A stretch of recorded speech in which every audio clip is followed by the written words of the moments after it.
This is the Netherlands, from an overnight flight I took from Montreal, and it's day one of my week-long tour around the world's cycling capital.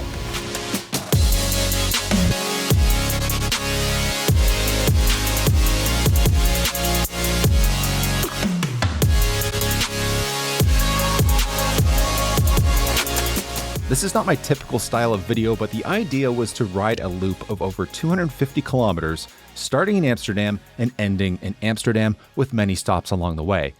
And this trip is very much about the journey and not the destination. It's a chance for me to discover the wealth of infrastructure that makes this country such an amazing place to get around on two wheels. And along the way, I will highlight many cycling and urbanist things I see, and some not so much, but I can relate everything to cycling if I really try, so we'll see how that goes. But the journey begins after taking the train from Schiphol Airport to Amsterdam Centraal. It's been a long time since I've been in Amsterdam. I think it's been about 8 years. And what I'm most excited for, I don't think, is maybe how it's changed, but rather how my perspective has changed around cycling and cycling infrastructure. So I'm really excited to explore it again. But to explore properly, first I needed wheels. So I went searching through the nearly 1 million bicycles in Amsterdam to claim one as my own for the next little while. All right, strike that. Stroopwafels come first. And that's not just because it's a good bike fuel. It's just fun to say. Okay, wheels come second. And I took a stab at a local rental shop, got a touring bike and saddlebags, and after less than an hour in Amsterdam, I began west towards my first destination, Haarlem.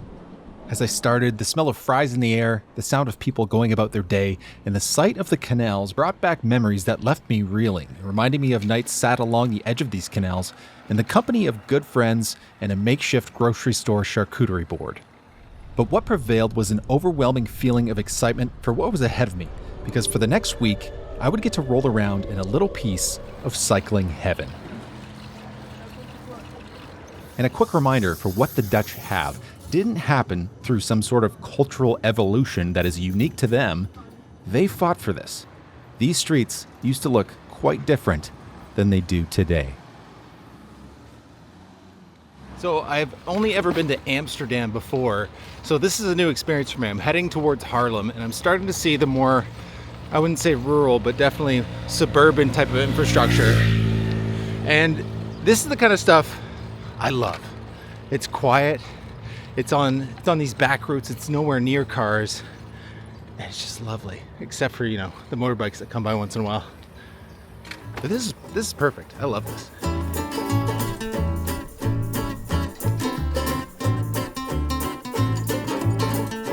Contrary to what some people believe, a fietspad is not a place for feet and therefore walking.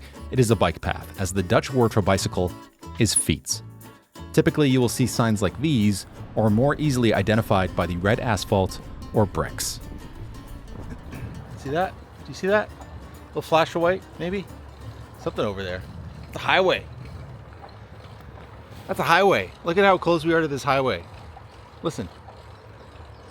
I don't know if you can hear it. All I can hear is just like this faint hum of it. It's so quiet. It's wild. I mean, there's some wind blowing too. I think that's helping, but look at this. We have this beautiful bike path.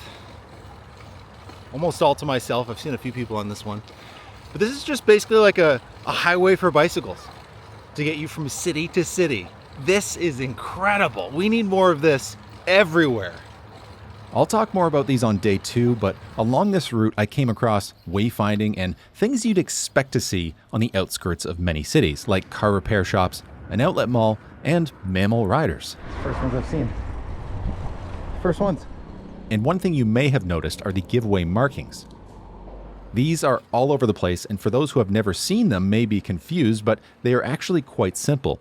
If you are approaching these shark teeth looking markings and they are pointing at you, that means you must yield. For example, a traffic circle like this shows that drivers must yield to pedestrians, cyclists, and cars in the circle. And here, where cyclists yield to cross traffic. But now I'll shut up. Here's what intercity travel by bike looks like in the Netherlands.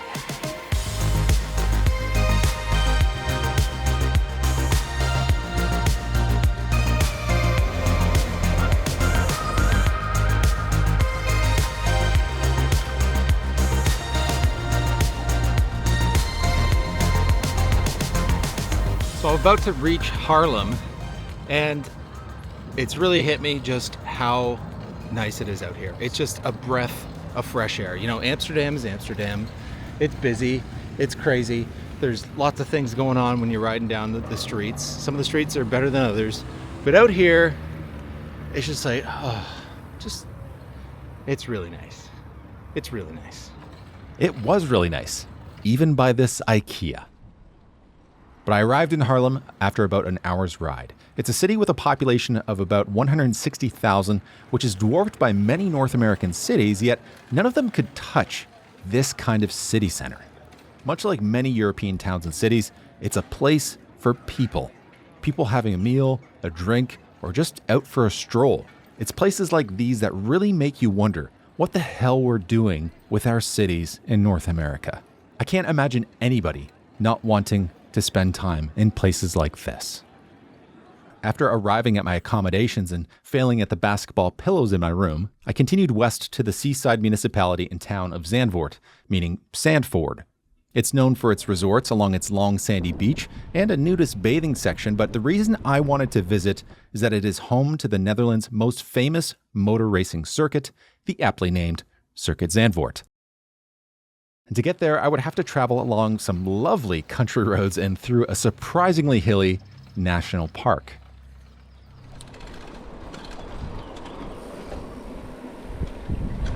This is a lookout on the way to Zandvoort, and this is actually the tallest natural structure in the Netherlands. It stands 10 meters above sea level. It's beautiful. The town of Zandvoort is quaint, but just like everywhere I've been so far, quality bike infrastructure, including many edge lane roads. But my main goal here was indeed the F1 circuit. I have a question though. What kind of urbanist is also a motorsports fan? I mean, he's probably not a great guy. Like, you don't trust that guy. You don't trust that guy to like take care of your cats while you're gone. Actually, no, you do. He loves cats. He'll take care of your cats. Not a great guy. Actually, he is a pretty good guy. At least he tries to be. Yeah.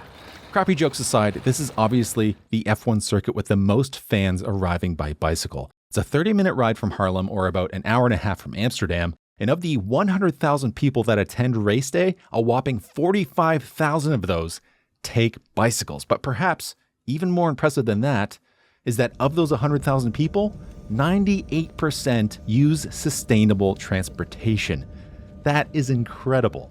And while I'd like to say that this is my favorite F1 track simply for that reason, it has to go to the other track I visited just a few days earlier, Circuit Gilles Villeneuve in Montreal. And that's not just because it is also very accessible by bike, it's because you can actually ride on it for much of the summer. While I couldn't do that here in Zandvoort, it was still nice to be able to cruise along the seaside on my bike. But at this point, the sleep-deprived and stroopwafel-fueled delirium was beginning to set in, so it was time to call it a day. I rode the 30 minutes back to Haarlem to hit the hay in hopes that I could reset for day 2, which would prove to be one of the longest riding days of the trip. I'm new to this style of video, so let me know if you liked it and whether or not I should continue making these style of videos from time to time. But anyway, my name is Nick. Thanks for watching.